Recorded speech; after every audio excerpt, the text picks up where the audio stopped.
Cuando el dolor en el pecho comenzó a apretar, como si alguien estuviera aplastando mi corazón con sus propias manos, la primera persona en la que pensé fue en mi marido. Después de todo, él era médico, sabría qué hacer. Pero cuando llegué al hospital donde trabajaba, una enfermera se me acercó, con los ojos abiertos por el pánico, y me susurró algo que me heló la sangre. Cuando el doctor entre, no diga su nombre verdadero. Yo no tenía idea de que esas palabras salvarían mi vida y revelarían al monstruo que dormía a mi lado todas las noches. Pero antes de continuar, verifica si ya estás suscrito al canal y escribe en los comentarios: ¿de dónde estás viendo este video? Nos encanta saber hasta dónde están llegando nuestras historias. El dolor comenzó durante la cena. No fue gradual, no fue una molestia que fue creciendo poco a poco. Fue como si alguien me hubiera golpeado el pecho con un martillo invisible, sacando todo el aire de mis pulmones de golpe. Dejé caer el tenedor en el plato y el ruido resonó en la cocina vacía. Mi marido, Ricardo, estaba de guardia de nuevo. Siempre era así. Vivía en el hospital y yo vivía sola en esa casa enorme que heredé de mis padres. Intenté respirar profundamente, pero el dolor solo empeoraba. Mi visión comenzó a nublarse y el mundo a mi alrededor empezó a girar. Me agarré a la mesa, intentando estabilizarme, pero mis piernas parecían de gelatina. Necesitaba ayuda, necesitaba a Ricardo. Con las manos temblando tanto que apenas podía sostener el celular, intenté llamarle. 1 vez, 2 veces, 3 veces. Nada. Directo al buzón de voz. Esa voz automática y fría informándome que el número no estaba disponible. No era la primera vez que sucedía. Ricardo siempre decía que era imposible contestar el teléfono cuando estaba atendiendo pacientes. Pero en ese momento, con mi vida pareciendo escaparse entre mis dedos, cada segundo de silencio al otro lado de la línea parecía una eternidad. No podía esperar. El dolor estaba aumentando, extendiéndose por mi brazo izquierdo, subiendo por el cuello. Yo sabía que aquello no era normal. Tomé mi bolso, me arrastré hasta la puerta y pedí un taxi por la aplicación. Mis manos sudaban tanto que tuve que intentarlo 3 veces antes de lograr confirmar la dirección. Hospital Ángeles del Pedregal. El lugar donde trabajaba mi marido, donde estaría segura. El viaje fue una pesadilla. Cada tope, cada frenada brusca, cada curva cerrada parecía amplificar el dolor. El conductor seguía mirándome por el espejo retrovisor, con la preocupación grabada en el rostro. Me imagino que tenía miedo de que me desmayara ahí mismo, en el asiento trasero de su coche. Yo también tenía miedo de eso. Cuando finalmente llegamos al hospital, casi no pude salir del coche sola. El conductor tuvo que ayudarme, apoyándome hasta la entrada de urgencias. Ni siquiera esperé a que se fuera. Simplemente entré tambaleándome por las puertas automáticas, directo a ese mundo de luces fluorescentes, olor a desinfectante y sonidos de monitores pitando. Una enfermera se acercó de inmediato. Tenía el rostro cansado de quien había trabajado un doble turno, pero sus ojos eran amables. Su gafete decía Sofía. Me ayudó a sentarme en una silla de ruedas y comenzó a hacerme preguntas. Mi nombre, mis síntomas, si tenía alguna alergia. Respondí todo mecánicamente, la voz saliendo débil y temblorosa. Mi marido trabaja aquí, logré decir. Doctor Ricardo Flores, es médico general. Por favor, ¿puede llamarlo? Sofía dudó por una fracción de segundo. Fue tan rápido que casi no lo noté, pero estaba ahí. Un destello de algo en sus ojos. ¿Sorpresa? ¿Miedo? No pude identificarlo. Solo asintió y me llevó a una sala de exámenes. La sala era pequeña, rodeada de cortinas verdes descoloridas que ya habían visto días mejores. Sofía me ayudó a acostarme en la camilla estrecha y fría y comenzó a preparar el equipo para medir mi presión. Yo estaba ahí, acostada, intentando controlar la respiración, cuando me di cuenta de que ella seguía mirándome de una manera extraña, como si me conociera, como si supiera algo que yo no sabía. Entonces, sucedió. Sofía se acercó, tan cerca que podía sentir su aliento cálido en mi oído. Sus dedos apretaron mi brazo con urgencia y susurró, tan bajo que apenas la oí. Cuando el doctor entre, no diga su nombre verdadero. Diga que se llama Ana. Cualquier cosa, menos su nombre de verdad. La miré, confundida, el corazón latiendo aún más rápido, si es que eso era posible. ¿Qué? ¿Por qué? No tenemos tiempo, me cortó, los ojos abiertos por el pánico. Confía en mí. Tu vida depende de esto. Antes de que pudiera responder, antes de que pudiera hacer más preguntas, la cortina se abrió bruscamente. Y ahí estaba él, mi marido, Ricardo, vestido con su bata blanca impecable, el estetoscopio colgando del cuello, esa sonrisa confiada que siempre me hacía sentir segura. Pero por primera vez en 5 años de matrimonio, esa sonrisa me dio escalofríos. Ricardo ni siquiera me miró a la cara. Sus ojos estaban fijos en el portapapeles en su mano, verificando algo. Sofía se adelantó, la voz firme y profesional. Paciente ingresó con dolor torácico agudo, disnea y sudoración. Nombre, Ana García, sin seguro. Ricardo asintió, todavía sin mirarme. ¿Presión? 140/90. ¿Temperatura? Normal. Finalmente, levantó los ojos del portapapeles, pero su mirada pasó por mí como si yo fuera solo una paciente más. Ninguna señal de reconocimiento. Ningún destello de preocupación de un marido viendo a su esposa enferma. Nada. Era como si yo fuera una completa extraña.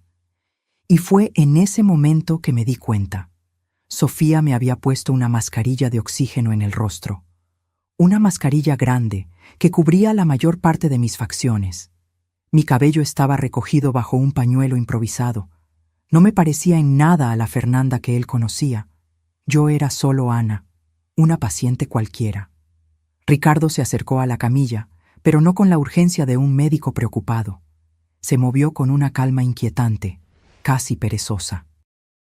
No revisó mi pulso. No me examinó. No hizo ninguna de las cosas que un médico debería hacer. En su lugar, metió la mano en el bolsillo de la bata y sacó de ahí un frasco pequeño sin etiqueta y una jeringa. Mi sangre se congeló. Eso no estaba bien. Los médicos no andaban con medicamentos en el bolsillo. Los tomaban del carrito de medicamentos, de los estantes identificados, siempre con protocolos estrictos. Pero ahí estaba mi marido, preparando una inyección con un líquido que no sabía qué era, de un frasco que no tenía ninguna identificación. Antes de que pudiera hacer cualquier cosa, el celular en su bolsillo vibró. Ricardo contestó, sosteniendo el teléfono entre el hombro y la oreja mientras continuaba preparando la jeringa, y entonces habló. Y lo que dijo destruyó mi mundo. Sí, Mónica, puedes estar tranquila. El veneno actúa rápido. Parecerá un ataque al corazón natural. Nadie sospechará nada. Se rió bajo, un sonido que me dio náuseas. En cuanto esa tonta muera, toda la herencia será nuestra. Mañana mismo empezamos a liquidar los bienes. Mónica. Estaba hablando con Mónica. La doctora Mónica Díaz, su colega del hospital. La mujer que él siempre decía que era solo una amiga. La mujer que yo había invitado a nuestro último aniversario de bodas, que había apretado mi mano y me había llamado afortunada por tener un marido tan dedicado. Y ahí estaba él, mi marido, hablando de matarme, de envenenar a su propia esposa por dinero. La herencia de mis padres. Era eso lo que quería. Los inmuebles, las acciones, las cuentas bancarias, todo lo que mis padres habían construido durante toda una vida y me habían dejado a mí. Ricardo había planeado todo: casarse conmigo, ganarse mi confianza, esperar el momento justo. Y ese momento era ahora. Lágrimas calientes comenzaron a escurrir por mi rostro, mojando la mascarilla de oxígeno. Quería gritar, quería saltar de la camilla y correr, pero mi cuerpo estaba paralizado, no solo por el dolor físico, sino por el shock absoluto de lo que estaba descubriendo. Ricardo colgó el teléfono y se acercó al suero que Sofía había preparado. Con movimientos precisos y fríos, insertó la aguja en el tubo, inyectando ese líquido transparente que debería ser mi sentencia de muerte. «Deje descansar a la paciente», le dijo a Sofía sin ninguna emoción en la voz. «No permita visitas. Vuelvo en 10 minutos para constatar el deceso». Y entonces salió. Simplemente salió, como si acabara de recetar un analgésico común para un dolor de cabeza, como si no acabara de inyectar veneno a la esposa que juró amar y proteger. Tan pronto como la cortina se cerró tras él, Sofía se movió con una velocidad impresionante. Me arrancó el catéter del brazo, interrumpiendo el flujo del suero envenenado. Mi mano sangraba un poco, pero ella rápidamente lo detuvo con un algodón. «Respira», susurró, los ojos llenos de lágrimas. «Respira, Fernanda. Vas a estar bien. Cambié el veneno por un sedante ligero antes de que él entrara. Lo que inyectó no te va a matar». La miré sin poder procesar. «¿Cómo sabías?» Sofía me agarró la mano con fuerza. «Tu papá le salvó la vida a mi hija hace 3 años. Pagó la cirugía cardíaca cuando yo no tenía dinero. Nunca olvidé su rostro, y tú eres idéntica a tu mamá». Se secó sus propias lágrimas. Yo ya sospechaba del doctor. Ricardo, desde hace semanas. Oí conversaciones de él con la doctora Mónica en los pasillos, sobre deshacerse de su esposa, sobre la herencia. Cuando ingresaste y vi tu nombre en la pulsera, supe que era hoy, que hoy iba a intentar matarte. Yo estaba en shock, pero Sofía no tenía tiempo para dejarme procesar. Me jaló de la camilla con urgencia, sus dedos finos pero fuertes agarrando mi brazo. «Tenemos que actuar rápido», susurró, mirando nerviosamente hacia la cortina. «Ricardo volverá en 10 minutos esperando encontrarte muerta. Necesitamos hacer que crea que lo logró». «¿Cómo?», logré preguntar, la voz saliendo temblorosa y amortiguada por la mascarilla que todavía cubría mi rostro. Sofía respiró profundamente, como si estuviera a punto de contarme algo terrible. Y lo estaba.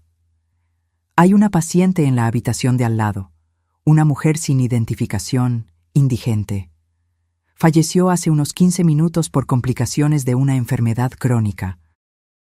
Su edad es parecida a la tuya, y el cuerpo todavía está caliente». Tardé unos segundos en entender lo que estaba sugiriendo. Cuando lo entendí, sentí que se me revolvía el estómago. «¿Quieres intercambiar nuestra identidad?» «Es la única forma», dijo Sofía, firme. «Yo te pongo su pulsera y la tuya a ella. Ricardo examinará el cuerpo, declarará el deceso y nunca se dará cuenta de la diferencia. Ni siquiera mirará bien la cara. Él cree que ya moriste». Era una locura. Era macabro. Pero era mi única oportunidad de sobrevivir. «¿Y después?», pregunté. «Después de que declare que morí, ¿qué pasa?» «Te vas de aquí, ahora, por la puerta de atrás del hospital». Sofía ya me estaba jalando fuera de la sala. «Hay una salida que da al área de descarte de basura y a la cocina comunitaria. Nadie pasa por ahí de noche, y no hay cámaras funcionando en esa parte. Sales, tomas un taxi que ya voy a pedir y desapareces». «¿Pero a dónde voy?» «A mi casa. Es pequeña, pero es segura. Te quedas ahí hasta que yo llegue y veamos qué hacer». Todo estaba sucediendo demasiado rápido. Hace menos de media hora había llegado al hospital pensando que estaba sufriendo un ataque al corazón. Ahora estaba descubriendo que mi marido había intentado asesinarme y que necesitaba fingir mi propia muerte para sobrevivir. Sofía me llevó rápidamente a la habitación de al lado. Ahí estaba ella, la mujer sin nombre. Su cuerpo estaba cubierto por una sábana blanca, pero yo podía ver los contornos. Realmente tenía una complexión física parecida a la mía. Sofía trabajó rápido, quitándome la pulsera de identificación temporal con el nombre Ana García que me había puesto, y sustituyéndola por otra con el nombre de la mujer fallecida. Luego, con cuidado y respeto, puso mi pulsera original, la que decía Fernanda Flores, en la muñeca de la mujer muerta. Miré aquel cuerpo, a aquella mujer que nunca conocí, y que ahora estaba tomando mi lugar en la muerte. Sentí una ola de culpa, de tristeza, de extraña gratitud. «Lo siento mucho», le susurré, aún sabiendo que no podía oírme. «Te prometo que, si sobrevivo a esto, te daré un entierro digno. No serás olvidada». Sofía me puso una sudadera grande, la capucha cubriendo mi cabello y una mascarilla quirúrgica nueva en mi rostro. «Apúrate», me urgió. «Necesitas salir ahora». Seguimos por el pasillo vacío, nuestros pasos amortiguados por el linóleo desgastado. Con cada sonido que oía, el pitido distante de un monitor, voces amortiguadas provenientes de otras salas, mi corazón se disparaba. ¿Y si alguien nos veía? ¿Y si Ricardo aparecía? Pero la suerte, o tal vez el destino, estaba de nuestro lado. Llegamos a la puerta de atrás sin encontrarnos con nadie. «El taxi está esperando al final de esa calle», dijo Sofía, dándome un papel con su dirección.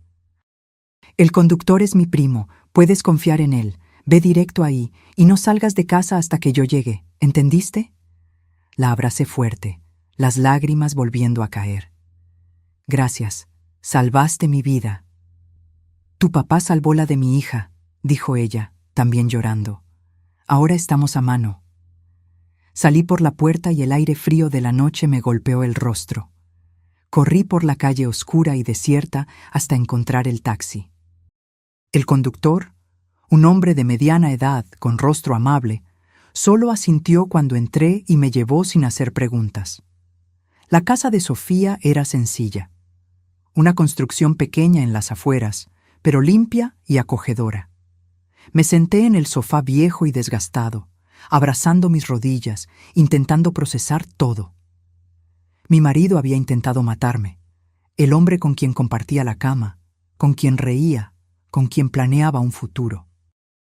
Había inyectado veneno en mis venas sin dudar, pensando solo en el dinero que heredaría. Las horas pasaron borrosas. No pude dormir. Me quedé solo sentada allí, mirando la pared, repasando mentalmente cada momento de los últimos 5 años, buscando señales que debía haber visto, señales del monstruo escondido bajo la máscara del marido perfecto. Cuando el sol comenzó a salir, oí la llave girando en la cerradura.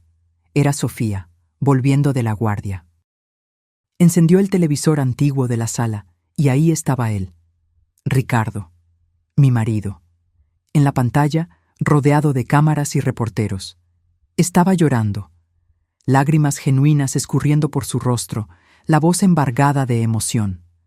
Anunció a todo el país que su amada esposa, Fernanda Flores, había fallecido de un súbito ataque al corazón en la madrugada. Pidió oraciones, privacidad, comprensión. A su lado, la doctora. Mónica ponía la mano en su hombro en un gesto de apoyo, sus propios ojos fingiendo tristeza. ¡Qué performance! ¡Qué actuación magistral! «Está planeando enterrar el cuerpo rápidamente», murmuró Sofía, mirando la pantalla con repulsión. «Sin autopsia, claro. Con el acta de defunción que él mismo va a firmar, nadie va a cuestionar. Y así, todos los bienes que tus padres dejaron van a parar a sus manos». Pero había un problema, un detalle que Ricardo no sabía. Los bienes de mi familia no estaban en cuentas simples que pudieran ser accedidas con un acta de defunción. Mi padre, siempre cauteloso, había estructurado todo a través de un fideicomiso complejo, con acceso controlado por biometría. Específicamente, por la lectura de mi retina. Sin mí viva para autorizar, Ricardo no podría tocar ni un solo centavo, y yo necesitaba garantizar que él nunca descubriera eso, al menos no hasta que yo estuviera lista para contraatacar. «Necesito ayuda», le dije a Sofía. «Conozco a alguien, un abogado de la familia, el licenciado Javier. Fue amigo de mi padre por décadas. Necesito hablar con él». Sofía asintió. «Voy a conseguirte un teléfono seguro». «Pero Fernanda, ¿estás segura de esto? Una vez que contactes a alguien, siempre hay riesgo de ser descubierta». «Lo sé», respondí, sintiendo una determinación nueva creciendo dentro de mí. El dolor, el shock, la tristeza. Todo todavía estaba ahí, pero algo más estaba naciendo. Algo frío, algo poderoso. Pero no me voy a esconder para siempre. Voy a destruir a Ricardo. Voy a hacer que pague por todo. 3 días después de mi muerte, estaba sentada en un elegante despacho en el centro de la ciudad. El licenciado Javier, el viejo abogado de la familia, estaba sentado detrás de una mesa de caoba maciza, mirándome como si estuviera viendo un fantasma. Y, en cierta forma, lo estaba. «Fernanda», susurró, todavía en shock. «Vi tu funeral por la televisión». «¿Cómo?» Le conté todo. Cada detalle sórdido, el veneno, la traición, el plan de Sofía, el intercambio de identidad. El licenciado Javier se puso más pálido con cada palabra, sus puños se cerrando con rabia sobre la mesa. «Ese maldito», gruñó. «Ese canalla. Nunca me gustó, ¿sabes? Desde el primer día que lo trajiste a conocer a tu padre. Había algo falso en él, pero tú estabas tan enamorada». «Fui una tonta», murmuré. «No, eras una mujer enamorada, y él era un sociópata convincente». El licenciado Javier abrió su laptop, pero cometió un error fatal. No sabía sobre la estructura del fideicomiso. ¿Y todavía no lo sabe? No, pero lo descubrirá pronto. Ya intentó acceder a tus cuentas 2 veces y fue bloqueado. Me imagino que pronto se pondrá en contacto conmigo, intentando descubrir cómo liberar los fondos. Un plan estaba comenzando a formarse en mi mente. Un plan arriesgado, pero potencialmente perfecto. «Licenciado Javier, necesito que me ayude con algo. Algo grande». Se inclinó hacia adelante, los ojos brillando con interés. «Lo escucho». «Necesito una nueva identidad, documentos, historial, todo, y necesito acceso a los fondos». «¿Para qué?» «Para hacer que Ricardo crea que hay otra heredera, alguien que él puede manipular como me manipuló a mí, y cuando muerda el anzuelo». Sonreí fríamente. «Voy a destruirlo». El licenciado Javier se quedó en silencio por un momento, procesando. Luego, una sonrisa lenta se extendió por su rostro. «Tu padre estaría orgulloso, siempre decía que tenías el mismo fuego que tu madre tenía». Trabajamos por horas, montando la identidad perfecta. Yo sería Isabel Torres, una empresaria exitosa de Monterrey que había hecho fortuna en el mercado financiero. Sofisticada, poderosa, rica. Exactamente el tipo de mujer que alguien como Ricardo adoraría seducir. «Pero hay otra cosa», dijo el licenciado Javier, serio. «Para que esto funcione, necesitas cambiar completamente. No solo el nombre, sino la apariencia, la forma de hablar, todo. Ricardo no puede reconocerte de ninguna manera». Tenía razón. En los días siguientes pasé por una transformación completa. Corté mi cabello largo, que Ricardo siempre decía amar, en un corte corto y moderno. Cambié el color de castaño claro a un rubio platinado atrevido. Aprendí a hacerme un maquillaje completamente diferente al que solía usar. Más dramático, más audaz, con delineador marcado y labial rojo fuerte. Hasta mi postura cambió. Fernanda era dulce, sumisa, gentil. Isabel era confiada, autoritaria, intimidante. Practiqué por horas frente al espejo, cambiando mi voz, haciéndola más grave y controlada. Estudié etiqueta empresarial, aprendí a hablar con autoridad, a dominar una sala solo con mi presencia. 2 meses después estaba irreconocible. Hasta Sofía tardó unos segundos en reconocerme cuando aparecí en la puerta de su casa, vistiendo un traje de diseñador y tacones altos. «Dios mío», susurró, «te ves poderosa». «Porque lo soy», respondí, y por primera vez en meses sentí que eso era verdad. El licenciado Javier había hecho su parte. A través de una red compleja de empresas fantasma e inversiones estratégicas, había creado un historial completo para Isabel Torres. Y más importante, había esparcido rumores sutiles en el círculo médico sobre una inversionista rica que estaba interesada en adquirir hospitales con problemas financieros. Hospitales como el Hospital Ángeles del Pedregal, el lugar donde trabajaba mi marido. El hospital estaba pasando por una crisis. Casos de negligencia médica estaban saliendo a la luz, pacientes estaban demandando, y los inversionistas estaban saltando del barco. En 6 meses, el lugar estaría en bancarrota, a menos que alguien con suficiente dinero apareciera para salvarlo. Alguien como Isabel Torres. La reunión fue programada para un martes por la tarde. Entré a la sala de conferencias del hospital como si fuera dueña del lugar, porque pronto lo sería. Los miembros del consejo me miraron con una mezcla de esperanza desesperada y admiración. Yo era la solución para sus problemas. Y entonces entró él. Ricardo. Mi marido. El hombre que había intentado matarme. Estaba diferente. Más flaco, con ojeras profundas. Los últimos meses no habían sido amables con él. Probablemente porque había descubierto que no podía acceder a mi herencia. Que toda aquella riqueza por la que me había asesinado estaba bloqueada e inaccesible. Ricardo me saludó con su sonrisa más encantadora, extendiendo la mano. Doctora Isabel, es un placer conocerla. He oído cosas maravillosas sobre su trabajo. Apreté su mano firmemente, mirando directamente a sus ojos. Ninguna señal de reconocimiento. Para él, yo era solo otra mujer bonita y rica, potencialmente útil. Doctor Ricardo, respondí, mi voz un tono más grave de lo que solía ser. Espero que podamos hacer negocios lucrativos juntos.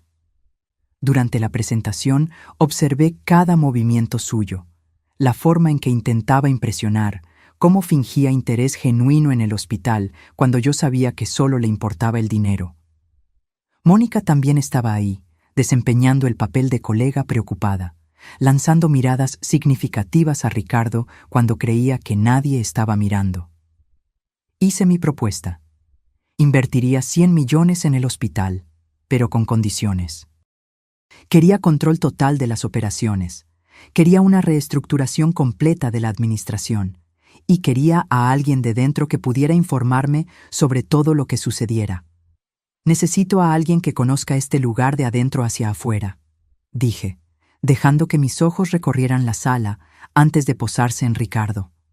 Alguien dedicado, comprometido, alguien que esté disponible 24 horas al día, 7 días a la semana, para garantizar que mi inversión esté segura.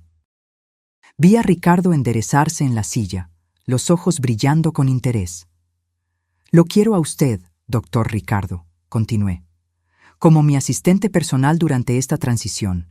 A cambio, su sueldo se duplicará y todas sus deudas personales, que sé que existen, serán temporalmente suspendidas. Era una oferta que él no podía rechazar. Y más importante, era una trampa que él no veía. Ricardo aceptó inmediatamente, sin siquiera consultar a Mónica. Vi la expresión de ella cambiar, un destello de celos, de inseguridad. Perfecto, ya estaba plantando las semillas de la discordia entre ellos. Excelente, dije, sonriendo fríamente. Entonces comenzamos mañana. Y doctor Ricardo, no me decepcione. Cuando la reunión terminó y todos salieron, me quedé sola en la sala por un momento. Miré por la ventana hacia la ciudad allá abajo, hacia el mundo que seguía girando, ajeno al drama que estaba a punto de desatarse. Ricardo creía que había encontrado a su próxima víctima, una mujer rica y poderosa que él podría manipular, seducir y eventualmente robar. Pero él no sabía que la víctima era el depredador, y que el juego que él creía que estaba comenzando ya había sido ganado por mí. Los primeros días como jefa de Ricardo fueron deliciosos de una manera sádica. Yo lo hacía correr de un lado a otro del hospital, buscando documentos triviales, verificando existencias, permaneciendo de pie durante reuniones largas mientras yo me sentaba cómodamente. Pequeñas humillaciones que se iban acumulando. Pero la verdadera tortura era psicológica. Instalé cámaras ocultas en su oficina, en el vestuario, incluso en su coche. Con la ayuda de Sofía y de un técnico de confianza del licenciado Javier, transformé la vida de Ricardo en un reality show particular. Y lo que vi me dio aún más munición.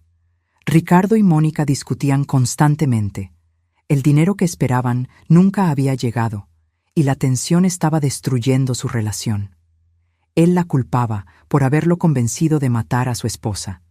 Ella lo culpaba por no haber planeado mejor. Era hermoso de ver. Pero yo necesitaba más.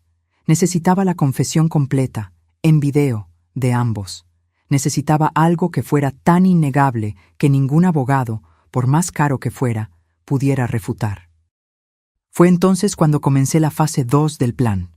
Doctor Ricardo, lo llamé a mi oficina una tarde. Necesitamos hablar sobre algo personal.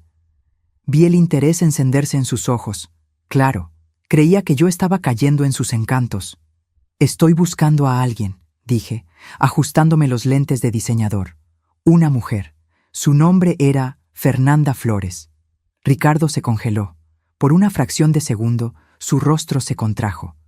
Pero se recuperó rápidamente, poniéndose una máscara de curiosidad pulcra. ¿Fernanda? La difunta esposa... Espera, ¿usted la conocía? De cierta forma. Me acerqué a él, caminando lentamente alrededor de su casa, como un depredador circulando a su presa. Verá, yo estaba haciendo algunas inversiones con su familia, y recientemente descubrí algo interesante. ¿Qué? Su voz salió un poco tensa. Fernanda tenía una hermana gemela. Los ojos de Ricardo se abrieron. ¿Qué? Eso es imposible, yo... ¿Usted qué? Pregunté inocentemente. ¿Estaba casado con ella y nunca lo supo? ¿Qué marido tan interesante era? Tragó saliva, intentando recuperarse. Yo solo estoy sorprendido. Ella nunca mencionó una hermana. Porque la familia lo ocultó. Cuestiones de herencia, ya sabe cómo es. Me senté en el borde de la mesa, cruzando las piernas. La hermana gemela de Fernanda, Regina, está volviendo a la ciudad y tiene la otra mitad de la llave para acceder a la fortuna familiar. Vi la avaricia encenderse en sus ojos. Era casi palpable. Verá, continué. El fideicomiso familiar exigía acceso biométrico de ambas hijas. Fernanda tenía una mitad y su hermana gemela la otra. Ahora que Fernanda está... muerta. Hice una pausa, observándolo retorcerse. La hermana puede reclamar todo. Miles de millones, doctor Ricardo. Estamos hablando de miles de millones. ¿Y por qué me está contando esto?, preguntó, intentando sonar casual, pero fallando miserablemente. Porque la hermana gemela es ingenua, frágil, exactamente como lo era Fernanda. Fácil de influenciar. Sonreí. Y pensé que tal vez usted, con su experiencia en ganarse la confianza de las mujeres de la familia Flores, podría ayudarme. Era un anzuelo tan obvio, tan transparente, pero la avaricia vuelve estúpida a la gente. Y Ricardo mordió. ¿Cuándo llega?, preguntó, los ojos brillantes. En 2 semanas. Se hospedará en el Hotel Presidente Intercontinental, habitación 805. Pensé que le gustaría saber. Ricardo apenas pudo ocultar su entusiasmo. Tan pronto como salió de mi oficina, probablemente ya estaba planeando cómo seducir a la hermana gemela imaginaria. Pero había un problema con su plan. La hermana gemela no existía. ¿Y la habitación 805 del hotel? Era mía, equipada con cámaras de última generación y un sistema de grabación de audio profesional. 2 semanas después, Ricardo apareció en el hotel. Yo lo observaba a través de la transmisión en vivo, sentada cómodamente en otra habitación. Estaba nervioso, ajustándose la corbata, ensayando su sonrisa en el espejo del elevador. Llamó a la puerta de la habitación 805, y cuando la puerta se abrió, a quien vio fue exactamente a quien esperaba. Una mujer parecida a Fernanda, pero con un toque de inocencia extra, vestida de forma sencilla, con los ojos abiertos por la sorpresa. Era una actriz que el licenciado Javier había contratado. Una profesional, y era perfecta. «¿Doctor Ricardo?», dijo con voz tímida. La doctora Isabel dijo que usted podría ayudarme con algunos asuntos relacionados con la herencia de mi hermana. Ricardo entró en la habitación, encendiendo todo su encanto. Yo observé, asqueada, mientras él usaba las mismas tácticas que probablemente había usado conmigo. Los cumplidos, la atención fingida, la falsa preocupación. Pero la actriz estaba preparada. Ella lo llevó exactamente a donde queríamos. Comenzó a hacerle preguntas sobre Fernanda, sobre cómo murió, sobre el acceso a los fondos. Y entonces Ricardo cometió su error fatal. Creyendo que estaba solo con una mujer ingenua y confiable, creyendo que estaba creando a su próxima víctima, comenzó a presumir. Sobre lo inteligente que había sido, sobre cómo había planeado todo perfectamente, sobre cómo el veneno no dejó rastros. Tu hermana era demasiado dulce para este mundo, dijo, con una falsedad que me dio náuseas. Pero entre tú y yo, estaba en el camino, su dinero, ahora tuyo, estaba atrapado en burocracias. Yo solo aceleré el proceso. ¿Usted la mató?, preguntó la actriz, fingiendo shock, pero manteniendo la cámara oculta en el broche del vestido, apuntando directamente hacia él. Ricardo dudó, dándose cuenta de que tal vez había dicho demasiado. Pero entonces la avaricia habló más alto. Si lograba ganarse la confianza de la hermana gemela, el dinero sería suyo. Fue necesario, dijo, encogiéndose de hombros. Y fue limpio. Veneno que simula ataque al corazón. Mónica lo consiguió para mí. Nadie sospechó nada. Listo. Confesión completa. En video de alta definición, con audio cristalino. Pero yo no estaba satisfecha. Quería más. Quería a Mónica también. ¿Mónica?, preguntó la actriz. ¿Su colega? Ex-colega. Ex-amante también, de hecho. Ricardo se rió amargamente. Creíamos que sería fácil. Matar a Fernanda, tomar el dinero, vivir felices para siempre. Pero la tonta había estructurado todo de una forma tan complicada que ni siquiera pudimos acceder a un centavo. Meses de planeación, un asesinato perfecto y todo para nada. Pero ahora que yo estoy aquí, sugirió la actriz. Ahora es diferente. Ricardo se acercó a ella, el depredador volviendo a la superficie. Contigo a mi lado, podemos tomarlo todo. Yo sé cómo funcionan estas cosas. Confía en mí. Confiar en él. Las mismas palabras que me dijo en el altar, en nuestra boda. Las mismas palabras que yo, ingenua, había creído. La actriz envió un mensaje codificado, nuestra señal de que necesitaba salir. Le dijo a Ricardo que necesitaba pensar sobre todo eso, que era demasiado para procesar. Él estuvo de acuerdo, pero no sin antes intentar programar otra cita. Cuando ella salió de la habitación y me encontró en el pasillo, yo estaba temblando. No de miedo, sino de rabia. Pura y simple rabia. ¿Lo grabaste todo?, pregunté. Ella mostró el broche. Cada palabra, cada expresión, es prueba suficiente para condena. Pero había una parte más del plan, la parte más deliciosa. Es hora de que Mónica sepa, dije con una sonrisa fría, que su examante está intentando reemplazarla. Enviar el video de la confesión de Ricardo a Mónica fue sorprendentemente fácil. El licenciado Javier creó un perfil anónimo y le envió el archivo con un mensaje simple. Pensé que deberías saber con quién te estás metiendo. La reacción de Mónica fue inmediata y explosiva. A través de las cámaras que había instalado en el hospital, asistí en tiempo real cuando ella confrontó a Ricardo en el vestuario médico. La discusión fue épica. Ella gritaba, acusándolo de traición, de querer reemplazarla. Él intentaba defenderse, diciendo que solo estaba tratando de conseguir el dinero para los dos, pero ella no creía ni una palabra. «¿Ibas a deshacerte de mí?», gritó ella. «Después de todo lo que hicimos, después de que yo consiguiera el veneno, después de que yo te ayudara a planear todo, ibas a cambiarme por esa supuesta hermana gemela». «No es así», gritó Ricardo de vuelta. «Estaba intentando ganarme su confianza para nosotros, para los dos. Pero el daño estaba hecho. La confianza entre ellos, ya frágil, se había hecho añicos completamente. Y las personas desesperadas y desconfiadas cometen errores, grandes errores. Fue exactamente lo que sucedió 3 días después. Mónica, cegada por los celos y la paranoia, decidió que si ella no podía tener a Ricardo, nadie podría.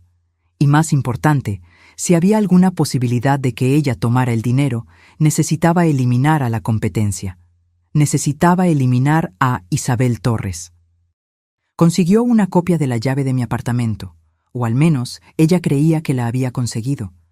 En realidad, el licenciado Javier había dejado caer la llave accidentalmente cerca de ella, sabiendo que la tomaría. Todo era parte del plan. En la noche programada, Mónica invadió mi apartamento. Yo no estaba ahí, claro. Estaba en el despacho del licenciado Javier, viendo todo a través de las cámaras de seguridad que habíamos instalado. Mónica entró en el cuarto, donde había una forma bajo las cobijas. Almohadas arregladas para parecer un cuerpo humano. Ella no dudó. Con un bisturí robado del hospital, atacó aquella forma repetidamente, rasgando las cobijas, perforando las almohadas. Y entonces las luces se encendieron. No eran las luces normales del apartamento. Era un proyector que comenzó a exhibir en la pared blanca. Un video.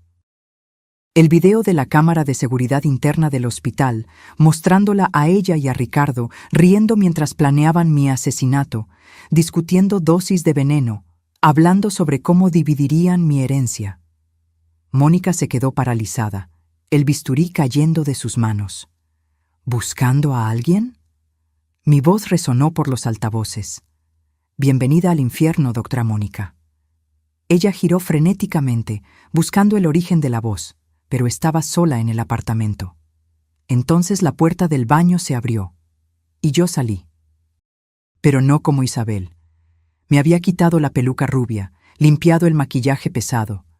Había vuelto a ser Fernanda, mi verdadera apariencia. Solo un poco más vieja, un poco más dura, pero inconfundiblemente yo. Mónica se puso blanca como un fantasma. Literalmente. Sus piernas flaquearon y cayó de rodillas. Esto es imposible, tartamudeó. Estás muerta. Vi a Ricardo. Él inyectó sedante, corregí. Porque una enfermera inteligente cambió tu veneno antes de que él entrara en la sala. Sorpresa. Vi el momento exacto en que su cerebro procesó la verdad. Que todo ese tiempo, toda esa planeación, toda esa confianza de que habían cometido el crimen perfecto, había sido en vano. Peor que en vano. Había sido una trampa. Pero, Isabel, comenzó, soy yo, siempre fui yo. ¿La empresaria rica que su amante Ricardo estaba intentando seducir? Era su víctima de asesinato, volviendo para atormentarlos. Mónica comenzó a llorar, la realidad de lo que había hecho, tanto el intento de asesinato como su ataque reciente, golpeándola con toda su fuerza. Intentó arrastrarse hacia la puerta, pero yo ya había puesto seguro. No, dije con calma, no te vas, no hasta que llegue la policía. Lo que debe ser en aproximadamente... Miré el reloj. 3 minutos. El licenciado Javier los llamó tan pronto como invadiste el apartamento, y van a encontrar un banquete de evidencia. El bisturí en tus manos, el video de la cámara de seguridad mostrándote atacando lo que creías que era mi cuerpo. Y claro, las grabaciones de tus conversaciones con Ricardo planeando mi asesinato. Por favor, suplicó. Por favor, Fernanda. Yo lo siento mucho. Todo fue culpa de Ricardo. Él me convenció. Él... No, corté. No le eches la culpa a él. Eres tan culpable como él. Tú conseguiste el veneno, tú planeaste conmigo. Te reíste cuando pensaste que yo estaba muerta. Y acabas de intentar matarme de nuevo, incluso sin saber que era yo. El sonido de sirenas acercándose llenó el aire. Mónica se cubrió el rostro con las manos, sollozando incontrolablemente. Cuando la policía irrumpió en el apartamento, encontraron exactamente lo que yo había prometido. Mónica fue arrestada de inmediato, esposada mientras seguía llorando y gritando que era inocente, que había sido manipulada. Pero las evidencias no mentían. La detención de Mónica fue titular en todos los periódicos. Médica arrestada por intento de homicidio, gritaban las portadas. Pero lo mejor todavía estaba por venir, porque Ricardo todavía no sabía nada. Él se enteró de la detención de Mónica por la televisión al día siguiente. Yo estaba en mi oficina cuando él entró, frenético, el rostro pálido. «Doctora Isabel, ¿vio? Mónica fue arrestada. Ella intentó matar a alguien». «Sí, lo vi», respondí con calma, continuando con la revisión de los papeles en mi mesa. «Muy trágico. No entiendo. ¿Por qué haría eso? ¿A quién intentó matar?» Levanté mis ojos lentamente para encararlo. «A mí». Ricardo parpadeó, confundido. «¿Qué?» Invadió mi apartamento con un bisturí, pretendiendo asesinarme. Algo sobre celos y dinero, por lo que la policía descubrió. Me incliné hacia adelante. «Parece que ella tenía un flechazo por usted, doctor Ricardo, y no le gustó la idea de que usted sedujera a otras mujeres». Vi el pánico creciendo en sus ojos. Estaba comenzando a conectar los puntos, dándose cuenta de que el cerco se estaba cerrando. Yo no sabía», tartamudeó. «Está loca, completamente loca. Apenas la conocía, éramos solo colegas». «Mentiroso». La palabra salió como un latigazo. Ricardo se congeló. «¿Cree que no lo sé?», continué, mi voz volviéndose cada vez más fría. «¿Cree que no descubrí todo? ¿El amorío, el plan, el veneno?» «No sé de qué me está hablando». «Fernanda Flores». Dejé que el nombre flotara en el aire entre nosotros. «Su esposa, la mujer que usted asesinó por dinero». Ricardo se puso blanco. «¿Cómo usted? ¿Quién le dijo?» «Nadie tuvo que decirme». Me levanté, caminando lentamente alrededor de la mesa en dirección a él. «Porque yo soy Fernanda». Vi el momento exacto en que él entendió. El shock, el horror, la incredulidad, todo pasando por su rostro en rápida sucesión. Sus piernas cedieron y cayó en la silla detrás de él. «Esto es imposible», susurró. «Estás muerta. Yo vi el cuerpo». «No era mi cuerpo», dije simplemente. Era el de una mujer que realmente murió esa noche. Una mujer a quien di un entierro digno después, cumpliendo la promesa que le hice. Pero usted nunca verificó bien, ¿verdad? Tan confiado en su plan perfecto, tan ansioso por poner sus manos en el dinero, que ni siquiera miró bien la cara. Ricardo comenzó a hiperventilar. Pero Isabel, nunca existió. Era solo yo, todo el tiempo, observándolo, manipulándolo, haciendo que se enterrara cada vez más hondo. Me quité mis lentes de diseñador, limpié el maquillaje pesado con un pañuelo, quité la peluca rubia. ¿Me reconoce ahora? Él me miró fijamente y yo vi el reconocimiento final suceder. Su esposa, la mujer que había jurado amar, la mujer que él había intentado matar. ¿Por qué?, logró preguntar, la voz quebrándose. ¿Por qué hacer todo esto? Podrías haber ido directo a la policía. ¿Y dejarlo escapar con una sentencia leve? Alegando que fue crimen pasional, que Mónica lo manipuló, que usted estaba arrepentido. Me reí fríamente. No. Yo quería que sintiera cada momento de lo que yo sentí. La traición, el miedo, la humillación. Quería que usted supiera lo que es ser usado, manipulado, desechado. Fernanda, por favor, no me llame así. Mi voz era hielo puro. Usted perdió el derecho de decir mi nombre cuando inyectó veneno en mis venas. La puerta de la oficina se abrió. El licenciado Javier entró, seguido por 2 policías. «Doctor». «Ricardo Flores», dijo uno de los policías, «queda usted arrestado por el intento de homicidio de Fernanda Flores, por falsificación de acta de defunción, por fraude y por abuso de autoridad médica». Ricardo intentó correr, pero no había a dónde ir.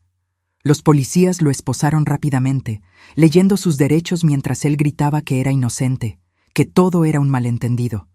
Pero entonces el licenciado Javier puso una tablet frente a él. Tal vez esto ayude a refrescar su memoria. Era el video. El video de él confesando todo a la actriz que él creía que era mi hermana gemela. Su voz clara como el cristal, admitiendo el asesinato, hablando sobre el veneno, sobre el plan con Mónica. Todo el color drenó del rostro de Ricardo. Ustedes me tendieron una trampa. Le dimos cuerda, corregí, y usted se ahorcó solo. Mientras los policías se lo llevaban, Ricardo giró la cabeza una última vez, mirándome con una mezcla de odio y desesperación. Se va a arrepentir de esto. Voy a probar mi inocencia. Va a pasar los próximos 22 años en la cárcel, interrumpí, si tiene suerte. Porque intento de homicidio de cónyuge, premeditado, con uso de sustancias tóxicas. Al juez le encantará este caso. Y fue arrastrado hacia afuera, sus gritos de protesta resonando por los pasillos. Me quedé sola en la oficina, las manos temblando ligeramente. No de miedo, no de tristeza, sino de puro alivio. Finalmente había terminado. El licenciado Javier puso la mano en mi hombro. Tu padre estaría orgulloso. Lo sé, susurré, sintiendo lágrimas finalmente brotar. Pero no eran lágrimas de dolor, eran de liberación. El juicio fue rápido, con todas las evidencias que habíamos reunido, los videos, las grabaciones de audio, los registros bancarios mostrando las transacciones sospechosas, el testimonio de Sofía sobre el cambio del veneno. Ricardo y Mónica no tenían defensa. Sus abogados intentaron de todo. Alegaron que los videos eran fabricados, que yo los había manipulado, que todo era una trampa elaborada. Pero la pericia técnica probó que cada grabación era auténtica, cada palabra, cada confesión era real.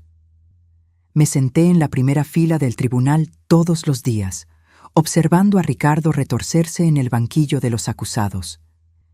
Evitaba mi mirada, incapaz de encarar a la mujer que había intentado asesinar y que ahora lo estaba destruyendo.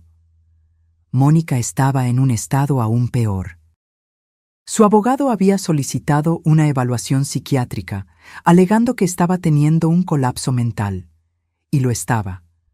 Durante una de las audiencias comenzó a reír histéricamente, luego a llorar, sin poder parar. Fue retirada de la sala, sedada. Cuando llegó el momento de los veredictos, el juez leyó cada acusación con voz firme y grave. Culpable, culpable, culpable. Cada palabra era como música para mis oídos. Ricardo recibió 22 años, Mónica, 20. Ambos sin posibilidad de libertad condicional por los primeros 10 años. Pero yo no estaba satisfecha solo con su encarcelamiento. Quería que sufrieran de verdad. A través del licenciado Javier, usé mi influencia y dinero para garantizar que Ricardo fuera enviado a una de las peores cárceles del país. No una prisión común, sino una para criminales violentos, donde un exmédico respetado sería visto como débil, privilegiado, un blanco fácil. Y para asegurarme de que nunca olvidara lo que había hecho, dispuse que copias del video de su confesión fueran accidentalmente filtradas dentro de la prisión. Todos los reclusos sabían exactamente quién era y lo que había intentado hacer. Mónica fue a la sala psiquiátrica de la prisión femenil, no por bondad, sino porque sabía que ahí ella tendría que enfrentar su propia mente rota todos los días, sin escapatoria. 3 meses después del juicio, hice una visita a Ricardo. La prisión era todo lo que esperaba. Paredes de cemento gris, el olor a humedad y desesperación, el sonido constante de puertas de metal golpeando. Ricardo fue traído a la sala de visitas luciendo irreconocible. Había perdido unos 20 kilos. El rostro estaba flaco y marcado. El cabello estaba comenzando a encanecer. Sus ojos, antes tan llenos de confianza y encanto, estaban hundidos y vacíos. Cuando me vio, se lanzó contra el vidrio que nos separaba. lágrimas escurriendo por su rostro. Fernanda, Fernanda, por favor, tienes que sacarme de aquí. No aguanto más. Ellos me tratan como basura. No puedo dormir. Yo... Bien, interrumpí con calma, mi voz fría como el hielo. Ahora sabes cómo me sentí esa noche, asustada, sola, traicionada por la persona en la que más confiaba. Lo siento, lo juro, lo siento. Fue un error, fue la avaricia, no estaba pensando bien. Perdóname, por favor. ¿Perdonarte? Me reí sin humor. No, no vine aquí para ofrecerte perdón, Ricardo. Vine para darte esto. Saqué de mi bolso un papel cuidadosamente doblado y lo presioné contra el vidrio. Era una cuenta, una lista detallada de todos los costos financieros, emocionales y psicológicos que él me causó durante nuestro matrimonio y con su intento de asesinato. Esto es lo que me debes, expliqué. Cada comida que te pagué, cada cuenta que cubrí, cada terapia que necesité tomar para superar el trauma. Sumando todo, incluyendo intereses y compensación por daños morales, da unos 3.000 millones. Sus ojos se abrieron en shock. Obviamente no tienes cómo pagar, así que pagarás de otra forma. Con cada día que pases en esa celda, con cada momento de sufrimiento, considéralo como un abono de tu deuda conmigo. Eres un monstruo, susurró. No, corregí. Tú eres el monstruo, yo soy solo la consecuencia. Me levanté para irme, pero me detuve en la puerta. Ah, y Ricardo, me aseguré de que nunca recibas reducción de pena por buen comportamiento. Tengo conexiones, así que disfruta tus próximos 22 años, porque los vas a cumplir cada segundo. Salí de la prisión sin mirar atrás, dejando sus gritos desesperados atrás. 5 años han pasado desde aquella noche terrible en el hospital. 5 años desde que mi vida fue puesta de cabeza y fui forzada a renacer de las cenizas de la traición. El Hospital Ángeles del Pedregal ya no existe, o mejor dicho, existe, pero ahora se llama Hospital Fernanda Flores, un centro médico de punta dedicado a tratamientos accesibles e investigación de calidad. Uso la fortuna que mis padres me dejaron para hacer la diferencia, para garantizar que otras personas no sufran negligencia médica como la que casi me mata. Sofía es la directora de operaciones, mi mano derecha en todo. Le dimos becas a su hija, que ahora se está graduando en medicina. Quiere ser cardióloga, para ayudar a otros como ella fue ayudada. En cuanto a la mujer sin hogar que salvó mi vida al tomar mi lugar en la muerte, cumplí mi promesa. Le di un entierro digno, con flores, música y una lápida bonita en el cementerio municipal. Su nombre, que descubrí después a través de investigación, era Rosa. Y cada año, en el aniversario de aquella noche, visito su tumba y doy las gracias. Ricardo sigue en la cárcel.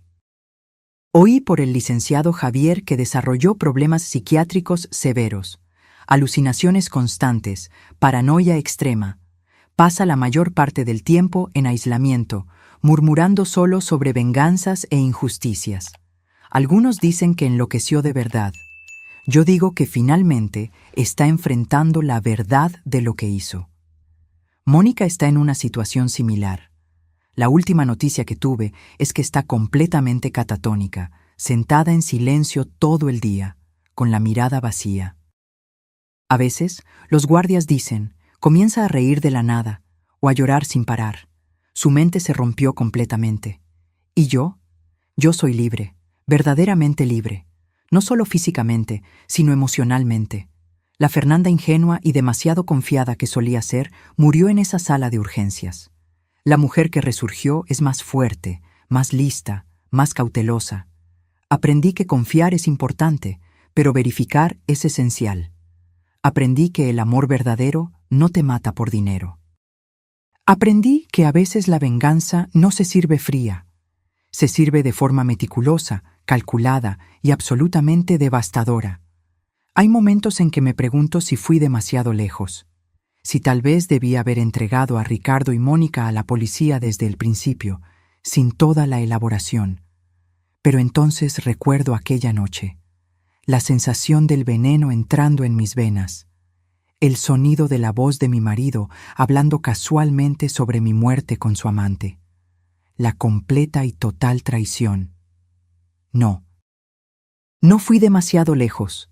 Fui exactamente hasta donde necesitaba ir.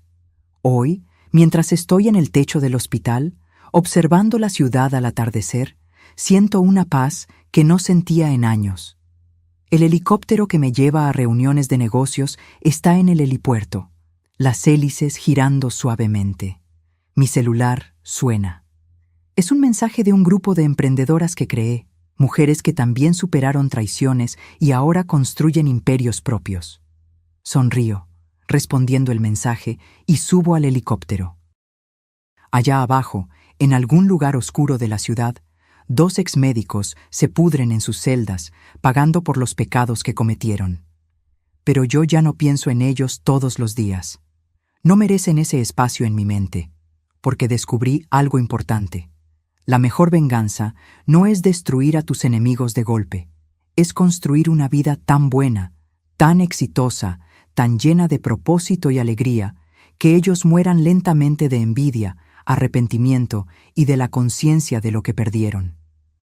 Mientras el helicóptero despega, cortando el cielo nocturno, miro una última vez a la ciudad. En algún lugar allá abajo hay otras mujeres pasando por lo que yo pasé, siendo traicionadas, manipuladas, desechadas. Para ellas les dejo este mensaje: no sean víctimas, sean vengadoras, no lloren, planeen, no se sometan, renazcan.